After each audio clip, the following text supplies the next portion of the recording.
Hello everybody, I hope you're okay and enjoying your time at home. Today I'm going to read one of my favourite stories, and I know it's one that lots of you love too. The Three Little Wolves and the Big Bad Pig.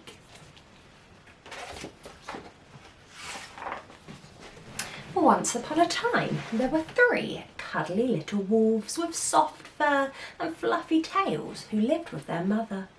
The first was black, the second was grey, and the third white. One day the mother called the three little wolves round her and said, "My children, it is time for you to go out into the world. Go and build a house for yourselves. But beware of the big bad pig." "Don't worry, mother, we will watch out for him," said the three little wolves, and they set off. Soon they met a kangaroo who was pushing a wheelbarrow full of red and yellow bricks. "Please, will you give us some of your bricks?" asked the three little wolves. "Certainly," said the kangaroo, and she gave them lots of red and yellow bricks. So the three little wolves built themselves a house of bricks. The very next day, the big bad pig came prowling down the road and saw the house of bricks that the little wolves had built. The three little wolves were playing croquet in the garden.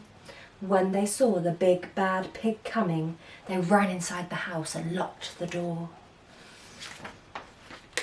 The pig knocked on the door and grunted, little wolves, let me come in."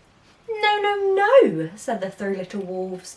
"By the hair on our chinny chin chins, we will not let you come in. Not for all the tea leaves in our china teapot." "Then I'll huff, and I'll puff, and I'll blow your house down," said the pig. So he huffed, and he puffed, and he puffed, and he huffed. But the house didn't fall down. But the pig wasn't called big and bad for nothing. He went and fetched his sledgehammer and he knocked the house down. The three little wolves only just managed to escape before the bricks crumbled, and they were very frightened indeed.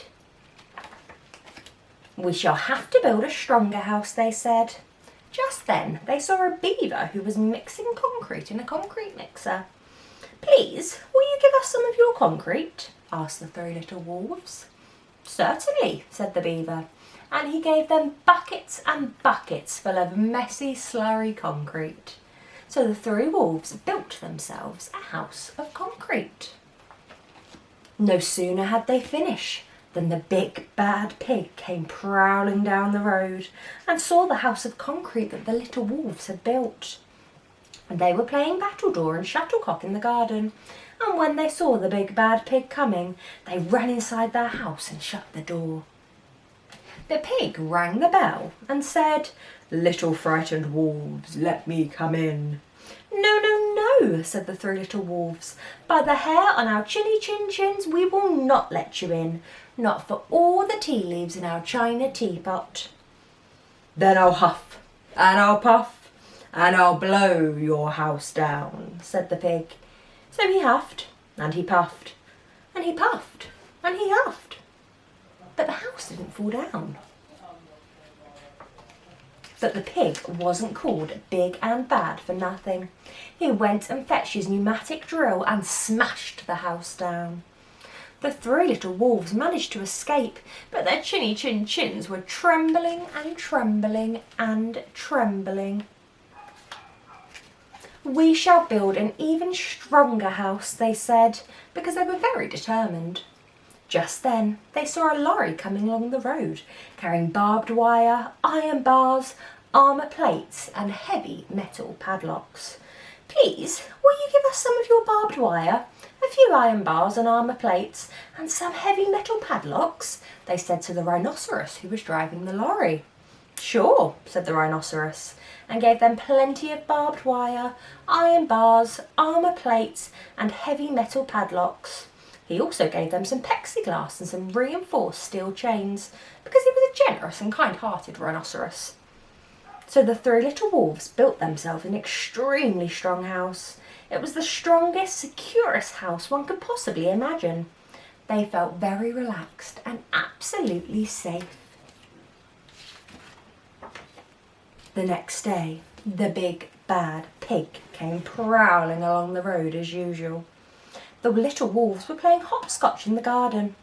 When they saw the big bad pig coming, they ran inside their house, bolted the door and locked all the 67 padlocks.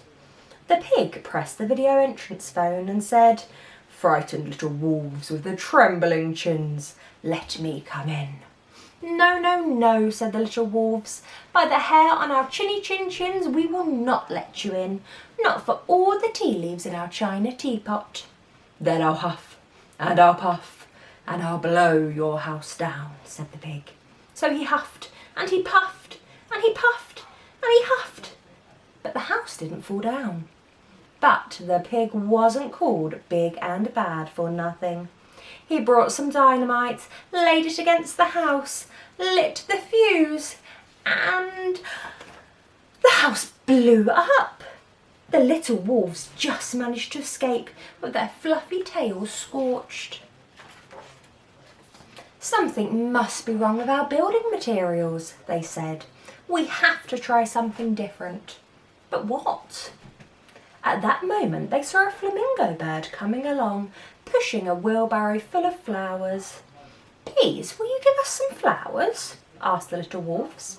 "With pleasure," said the flamingo bird, and gave them lots of flowers. So the three little wolves built themselves a house of flowers. One wall was of marigolds, one wall of daffodils, one wall of pink roses, and one wall of cherry blossom. The ceiling was made of sunflowers, and the floor was a carpet of daisies. They had water lilies in their bathtub and buttercups in their fridge. It was a rather fragile house, and it swayed in the wind, but it was very beautiful. Next day, the big bad pig came prowling down the lane and saw the house of flowers that the little wolves had built. He rang the bluebell and said, "Little frightened wolves with the trembling chins and the scorched tails, let me come in."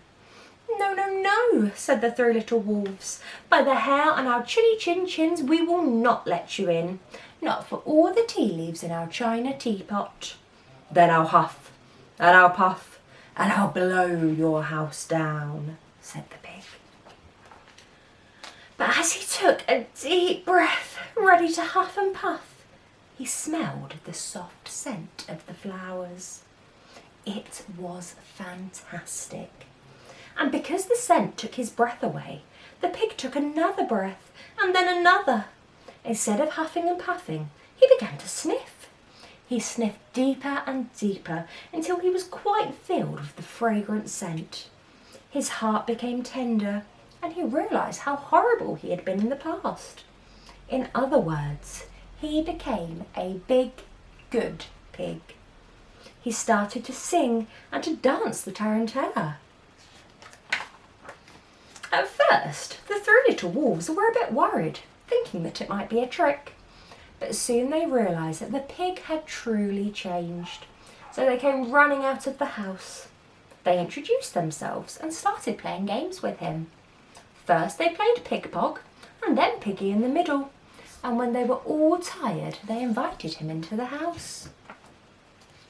They offered him china tea and strawberries and wolfberries, and asked him to stay with them as long as he wanted. The pig accepted, and they all lived happily together ever after.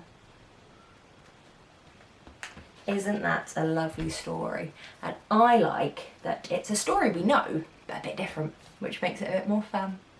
I hope you enjoyed that story, and I will be back soon with another story for you. Hopefully see you soon.